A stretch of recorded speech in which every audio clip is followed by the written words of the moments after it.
Nutrition and weight management. Introduction to the module. This module covers nutrition and weight management for sports and necessary nutrition components for athletes. It should be noted that this course will try to give you a general overview of nutrition and weight management. But, we always suggest that you consult with your nutritionist before taking any kind of medicine. Topics to be covered. The healthy diet. Carbohydrates. Protein. Fat. Vitamins. Minerals. Water. Weight control and energy balance. Losing weight. Gaining weight. The healthy diet.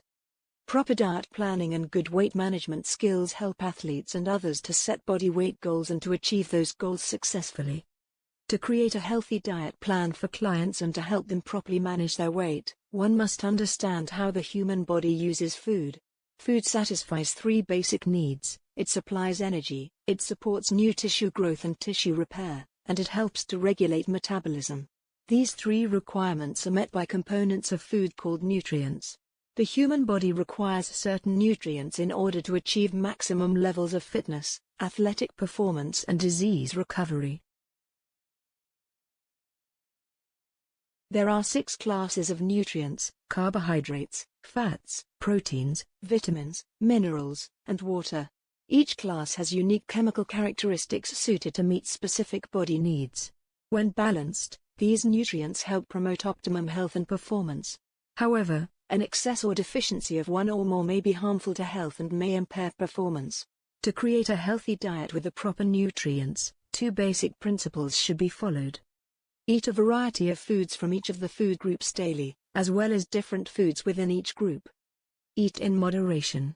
Do not eat too little or too much of any one food or nutrient. Carbohydrates. Carbohydrates, such as starch and sugar, are the most readily available sources of food energy. During digestion and metabolism, all carbohydrates are broken down to the simple sugar glucose for use as the body's principal energy source. Glucose is stored in the liver and muscle tissue as a substance called glycogen, which is actually a long chain of glucose molecules. The body cannot store high amounts of glucose, so excess glucose not converted to glycogen is stored in the body as fat, where it can be used later for energy. A high carbohydrate diet is necessary to maintain muscle glycogen, the primary fuel needed by athletes in most sports. Sugar and complex carbohydrates are grouped together because they have a chemical similarity. All carbohydrates are made up of one or more simple sugars, the most common being glucose, fructose, and galactose. The simple sugar glucose, connected to the simple sugar fructose, forms sucrose or table sugar. Starches or complex carbohydrates contain anywhere from 300 to 1000 glucose units hooked together. Although the body uses both sugars and starches for energy, a high-performance diet emphasizes complex carbohydrates. Foods high in complex carbohydrates such as bread, cereal, rice, beans, pasta, and vegetables also supply other nutrients such as vitamins, minerals, protein, and fiber. Sweet foods that are high in sugar supply carbohydrates, but they also contain a high amount of fat and only insignificant amounts of vitamins and minerals. Athletes and carbohydrates. For athletes and others in sports or fitness training, the glycogen contained in carbohydrates helps them maintain stamina and high energy during performance peaks or long-endurance aerobic events, such as the high-activity periods that occur in competitive sports. Commercial carbohydrate products, such as liquid supplements, can be consumed during peak performance periods. An athlete choosing this method of carbohydrate intake should consume approximately 8 ounces of 5% carbohydrate liquid every 15 minutes during the peak activity time. Many of these products are on the market, and often the coach or athletic trainer selects those supplements based upon the choices most preferred by their athletes. Protein. Protein is a major structural component of all body tissue and is required for tissue growth and repair. Proteins are also necessary components of hormones, enzymes, and blood plasma transport systems. Protein is not a significant source of energy. The proteins found in both plant and animal sources are composed of the same basic units, called amino acids. Of the 20 amino acids that have been identified, there are 9 essential amino acids that the body cannot produce on its own and therefore must be provided in any diet. Meat, fish, and poultry contain all 9 essential amino acids and are called complete proteins. Vegetable sources such as beans and grains, although valuable sources of proteins, do not supply the body with all the essential amino acids. For this reason, they are called incomplete proteins. Athletes and protein. Although protein is essential to good health and the building of muscles, protein takes a lot longer to digest and convert into energy than carbohydrates. Also, foods high in protein often contain high amounts of fat too. Therefore, athletes should consider the fat-to-nutrient ratio when choosing high-protein foods. Most importantly, they should remember their best source of quick energy comes from carbohydrates, whereas the energy from proteins, consumed days earlier, will increase stamina. Fat. Fats, or lipids, are the most concentrated source of food energy. 1 gram of fat supplies about 9 calories, compared to the 4 calories per gram supplied by carbohydrates and protein. Calories are the units by which energy is measured. A caloric unit refers to the amount of energy taken in by food and expended with exercise. So, burning a gram of fat requires twice the amount of exercise that burning a gram of carbohydrates or protein does. Fats are divided into 2 categories. Saturated. Unsaturated. As a general rule, saturated fat, for example, butter and lard, is solid at room temperature and is derived mainly from animal sources. Unsaturated fat, for example, safflower, corn, and canola oil, found mainly in plants, is liquid at room temperature. Athletes and fat.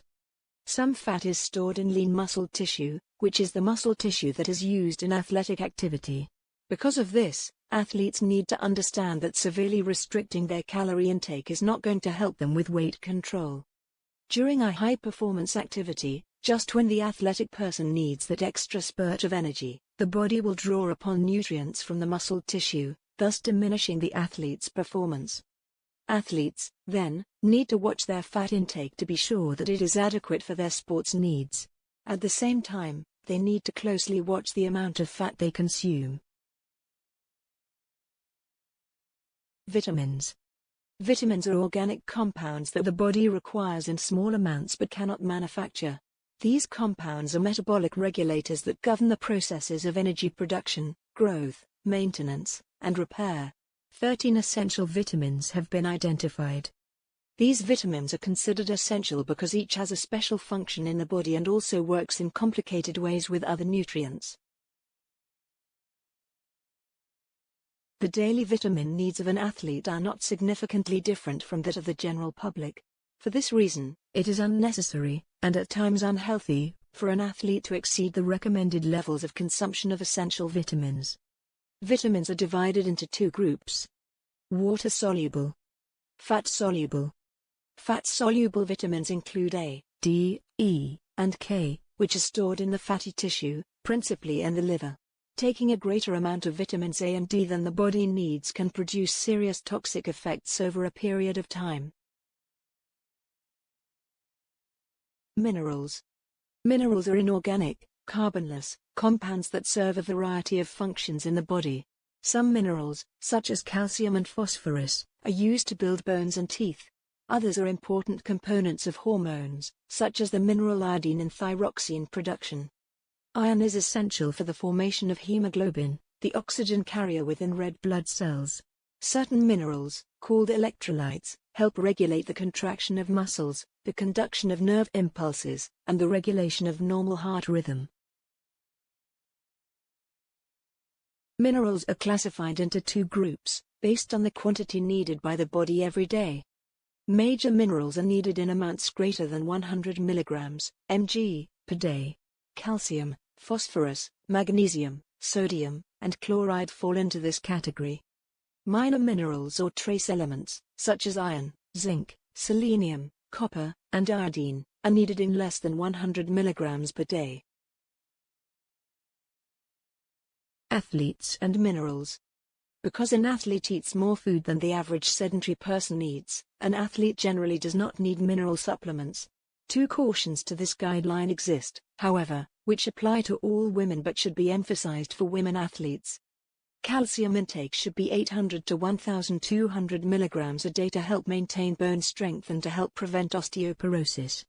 Iron depletion may result in reduced hemoglobin levels, leaving the athlete feeling tired. In such cases, increased iron intake can improve oxygenation throughout the body and boost energy. Water. Water is essential to life. Dehydration impairs athletic performance and increases the risk of heat-related illnesses, such as heat exhaustion and heat stroke. An adequate supply of water is necessary for the control of body temperature, energy production, and the elimination of metabolic waste products. In fact, water accounts for about 60% of the body's weight. Athletes and water. Not only is it important for athletes to consume water prior to exercise, but it is equally, if not more, important for them to stay hydrated throughout physical activity. A common and accurate method to determine proper hydration is by monitoring your urine. People who consume sufficient water have pale yellow or clear urine, while dehydrated individuals tend to have dark yellow urine. Because sweating can cause dehydration, an athlete must drink an appropriate amount of water during activity to keep their body properly hydrated. Weight control and energy balance. The energy that we obtain from food, as well as the body's energy expenditure, is measured in units of heat called calories. Carbohydrates and protein supply 4 calories per gram, fat supplies 9 calories per gram, and alcohol supplies 7 calories per gram. Maintaining weight, gaining weight, or losing weight is a matter of energy balance. A person's body weight will stay the same when energy intake equals energy output. It will change when there is an imbalance between energy intake and energy expenditure. To gain weight, energy intake must be greater than energy expenditure. To lose weight, energy expenditure must be greater than energy intake. In short, people who need to lose body fat must eat less and exercise more.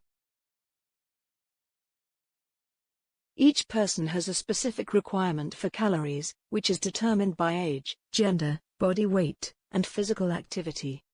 The average adult female requires about 14 to 17 calories per pound of body weight.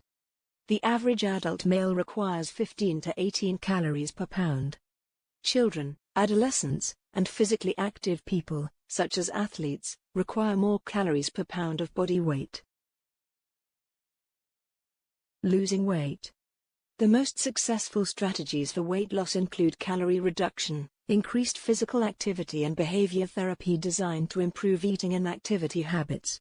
The rate of weight loss should not exceed 2 pounds per week on a regular basis. A diet that reduces calorie intake by 500 to 1,000 calories per day will lead to a weight loss of about 1 to 2 pounds per week.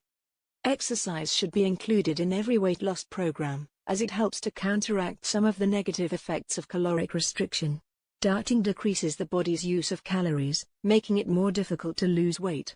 Combining exercise with caloric restriction decreases the amount of muscle that is lost.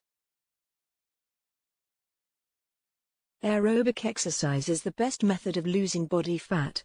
However, weight training is also helpful, especially in increasing the proportion of lean weight. Remember these two primary facts about exercise. The only way to create more of the enzymes needed to metabolize fat into muscle is through exercise. The only way to build muscle is through exercise. Increased activity will help burn off extra calories. Most important, be sure that clients always do the following when exercising. Medical checkup. Consult a physician before beginning any exercise program. Start slowly.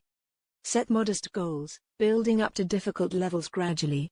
A good rule of thumb to measure one's level of exertion is to attempt to carry on a conversation while exercising without getting short of breath. Warm up and stretch. Always stretch and do a light cardiovascular warm-up to prepare the muscles for the stress of the coming exercises. Warming up and stretching help prevent injury and increase performance. Hydrate. Drink at least 1 glass of water before exercising. Hydrate every 20 minutes during the exercise period, and drink another glass of water immediately after exercising. Gaining weight. When weight gain is the goal, muscle gain is preferred to fat gain. Unlike fat tissue, muscle tissue can be used to produce force. A safe goal for the gain of lean weight is half to 1 pound a week. To gain 1 pound of muscle, 2,500 additional calories are required, so a person who wants or needs to gain weight should increase caloric intake by 350 calories per day. Caloric intake can be increased by eating larger servings of the foods already being consumed. Between meal snacks can also be added. Some athletes use commercial liquid meals for convenient, between meal snacks. Many athletes take protein and amino acid supplements to gain muscle mass. If more protein than is needed is consumed, the excess will be burned for energy or converted to fat. Amino acids assist in the conversion of protein to energy, but because we get amino acids in most protein foods, additional amino acids generally are unnecessary. Summary. In this module, we have covered the following. When working with athletes and others needing guidance in achieving fitness, it is essential to understand the essentials of nutrition and weight control. Protein is a major structural component of all body tissue and is required for tissue growth and repair. Minerals are inorganic, carbonless compounds that serve a variety of functions in the body. People who consume sufficient water have pale yellow or clear urine, while dehydrated individuals tend to have dark yellow urine. The energy that we obtain from food, as well as the body's energy expenditure, is measured in units of heat called calories.